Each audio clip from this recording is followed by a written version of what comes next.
Hey, so are you anxious about being self-conscious? And it's like people are gonna catch on to the fact that you're very self-conscious, you have no confidence, and it's like they're gonna discover what you're actually feeling on the inside. So I just wanna make a quick video here, share my experience with you, and then give you some practical tips on how to lift that heavy burden off your shoulder and not feel like you're carrying this ball and chain around with you, and the ball and chain being your self-consciousness, okay?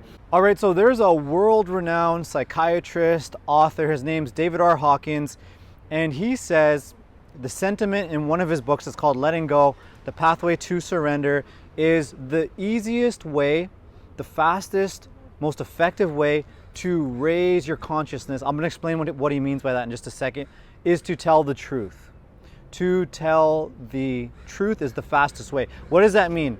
When you raise your consciousness, you essentially change your internal feelings, okay? You change your internal emotions that are running through you on a moment-to-moment basis. So instead of feeling self-conscious, fear, shame about having the anxiety or being self-conscious, the quickest way to move into a higher vibration, to move into a loving and acceptance of yourself, of what you're feeling, and into connection with others, is to tell the truth. And I actually made a huge mistake, because when I was working on my anxiety, I was experiencing debilitating anxiety attacks when I was speaking in front of people. I had massive social anxiety in conversations. I couldn't hold conversations without thinking of what to say or my mind going blank. And I actually kept it all to myself. So I kept it all to myself. I bought courses, I was trying exposure therapy, I was working on CBT, I was trying all these techniques, but I was doing it all on my own. So when I wanted to speak to people, or when I wanted to connect with people, it's like I had this massive secret that I was keeping to myself, and I was doing my best to just compartmentalize it and suppress it away, but present as a certain person within the conversation and within my interaction. And so what that did is it made me feel completely alone, and it made me feel completely defective, like I was one of the only people who was having these internal feelings. Now, the reason, going back to David R Hawkins, the reason it's so effective to tell the truth is there's nothing to hide anymore.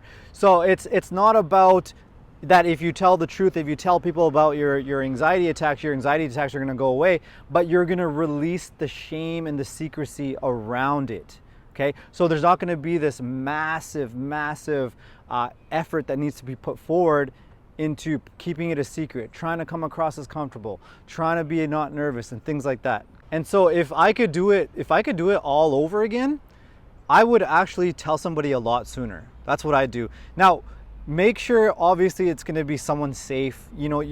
If you put in all this effort, you work up the courage to be vulnerable, and you share with somebody and you get judged for it, that's going to make you feel worse. So make sure that if you do decide to tell somebody, make sure it's a safe, non-judgmental person who's going to listen to you wholeheartedly and listen to your perspective and listen to your experience and not judge you for it. And you see this in a lot of support groups, right? So if you go to a support kind of group and you're able to share your story with everybody, and everybody's sharing their stories, what do? You realize you're not alone. You realize you're not the only one experiencing those feelings, right? And what that does is it releases the shame around having that internal experience, right? So let's say it's alcohol. You have alcohol problems, so you go to a support group, and then you sit in a group with 10 people, and all 10 people share a similar story about how they're struggling with alcohol.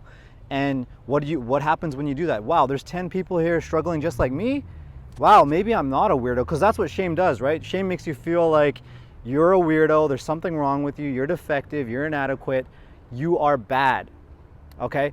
So that's why it's important to find somebody to tell the truth with. Better if they're struggling with the same thing. So if they're also struggling with anxiety attacks and social anxiety, I would share it with somebody who's likely to understand. If you don't have it, if you're not blessed enough to have that supportive family and friends, don't worry, I didn't have it either. So you can just find a counselor, you can find a mental health professional, anybody, a support group that you can at least open up to it about. And again, it's not gonna it's not going to cure your anxiety. It's not going to take your anxiety away. It's going to release the shame around it. And that's going to take some of the pressure off for trying to come across as normal, not nervous, not self-conscious, and it's going to lessen that fear of being exposed. Again, you really want to get to the roots of why the self-consciousness is there. So if you need some support, extra support to get down to the roots of why it's there in the first place, join our Facebook group. We have a full group dedicated to anxiety attacks and social anxiety. So you can come in, make connections, get the support you need. I'm in there as well, so you can ask me questions and be supported along your journey. All right, so thanks for watching, and I'll see you in the next one. All right, peace out.